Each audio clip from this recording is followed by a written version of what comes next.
నాలు గుర్తుంచుకో. కష్టపడే చేతులను అల్లాహ్ ప్రేమిస్తాడు.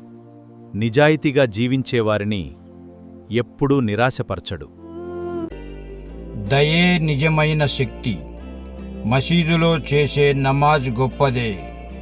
మనసులో ఉండే దయ ఇంకా గొప్పది. పెదవులపై మంచి మాట ఉండాలి. చేతుల్లో సహాయం ఉండాలి. ఆకలితో ఉన్నవాడికి అన్నం పెట్టు. బాధల్లో ఉన్నవాడికి భరోసా ఇవ్వు. ప్రతి చిరునవ్వు ఒక సదఖా.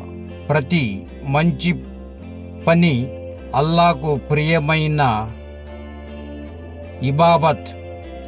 దయతో నిండిన హృదయం కలిగి ఉండు. అల్లా కరుణ నీ జీవితాన్ని వెలుగుతో నింపుతుంది. అల్లా మనందరికీ దయగల హృదయాన్ని సంపాదించుగాక. ఆమీన్.